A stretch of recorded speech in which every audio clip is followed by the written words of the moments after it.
High in the northern mountains stood a city that most maps marked only as a small dot. It was a place shaped by cold winds and ancient stone, where people lived close to the earth and trusted the rhythm of the seasons more than the promises of kings. The city had grown slowly over centuries, built along the slopes of a valley carved by a river that sparkled like glass in the morning sun. Its towers were not high, but they were sturdy, and its houses held stories that stretched back through generations. Among the people of this city lived a young archivist named Adrian. His work was quiet and steady.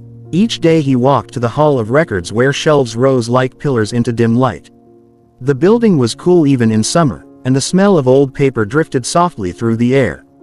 Adrian loved the silence of the place.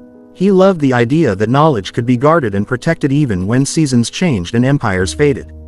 The city had once been important. Traders had crossed its mountain passes, carrying spices and cloth and tales from distant kingdoms. But when the larger roads shifted, the city slipped gradually into obscurity. The people did not mind. They valued peace more than fame.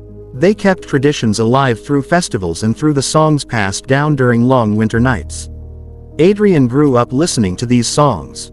His grandmother sang of the first settlers who arrived with only a few tools and a fierce desire for freedom. She spoke of leaders who had ruled with wisdom and of bitter winters when the river froze solid. She told him that memory was the only treasure that time could not steal. Perhaps this was why he felt drawn to the Hall of Records. It was his way of continuing the work of all those who had lived before him. One spring morning, news arrived that startled everyone. A team of explorers from the lowlands had reached the city after climbing through heavy snow. They spoke of a discovery in the foothills. They had found a mineral that burned hotter than coal and could fuel entire cities. The government in the capital had taken interest. They wanted to survey the mountains and build new routes. Many in the city welcomed the idea. They saw visions of prosperity. Others worried that outside attention would change their way of life forever. Adrian listened to these debates as he sat in quiet corners of the local inn. People spoke with excitement and fear blended in equal measure. Some believed the city would become important again. Others feared that the calm beauty of their valley would be destroyed. Adrian himself felt torn. He wanted progress, but he loved the gentle rhythm of the place where he had spent his life. The first signs of change came in the form of construction crews. They arrived in long columns, carrying tools and heavy trunks. They built temporary camps along the riverbank. Their presence brought noise that echoed through the valley each morning. Soon supply caravans followed, delivering metal beams and strange machines that hissed with unfamiliar sounds. The city had never seen anything like it. Adrian recorded all of it in the archives. He wrote notes about new roads, new visitors, new demands placed on the people. His elders encouraged him to preserve these changes, for they understood that history was being written in front of them. The city council welcomed the government engineers, who promised schools, hospitals, and factories. Many young people applied for new jobs. The valley felt alive with possibility. But with possibility came disruption. More strangers arrived with ambitions that did not match the values of the mountain people. Some came for honest work, but others sought quick wealth. Taverns grew noisier. Streets became crowded even at night. The simple life that had once defined the city was slowly dissolving. Adrian often walked to the edge of the valley where the mountains rose like silent guardians. From there he watched machines carving pathways into stone. He felt that the mountains themselves were watching the unfolding events with ancient indifference. They had seen ages of peace and ages of chaos. They had endured storms and earthquakes. Human ambition was only another passing force. Months turned into years. The mineral extraction site expanded into a massive industrial zone. Smoke rose from tall chimneys and drifted through the valley. Some crops grew poorly due to changes in the soil.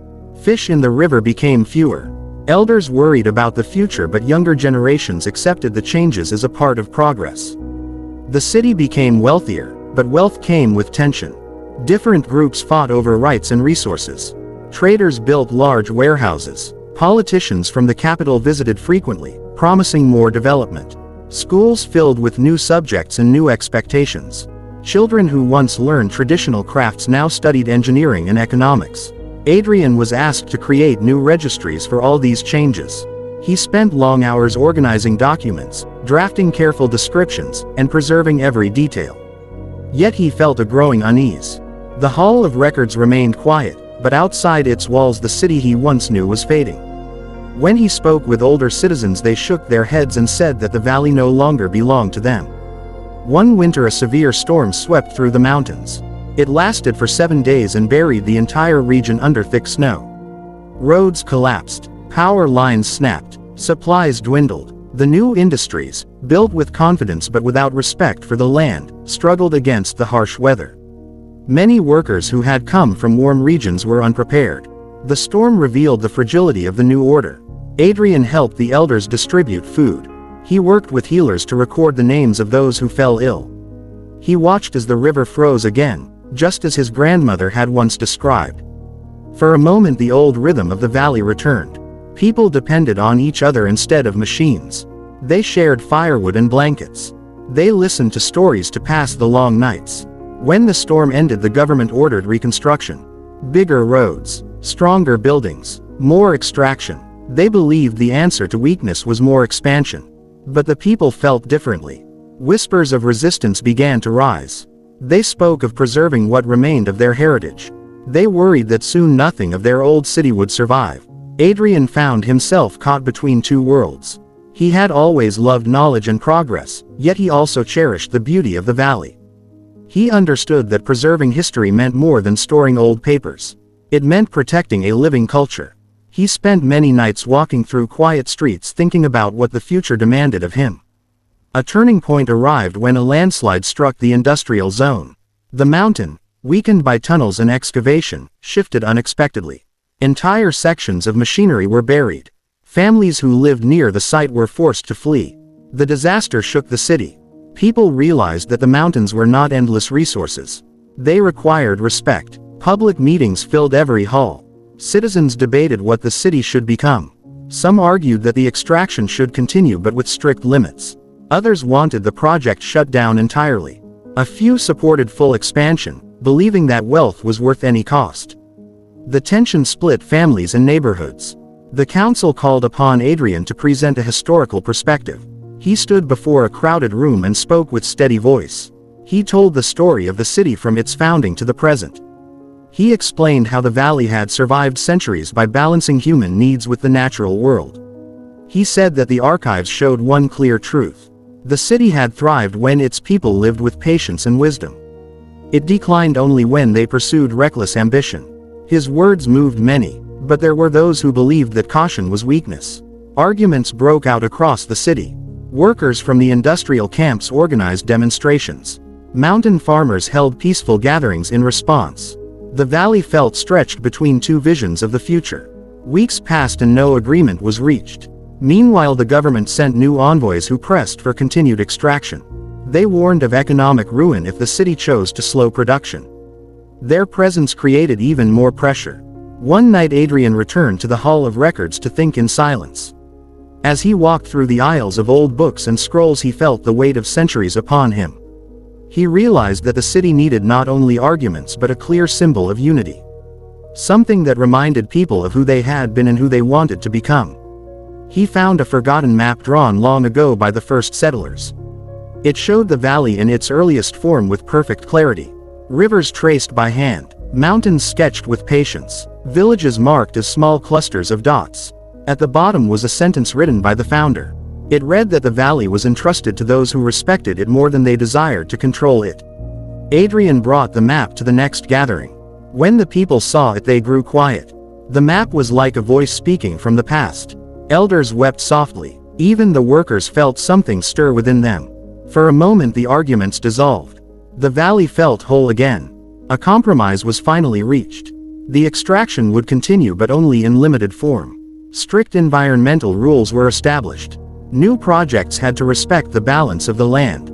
The city would invest in education, crafts, and tourism rather than relying entirely on industry.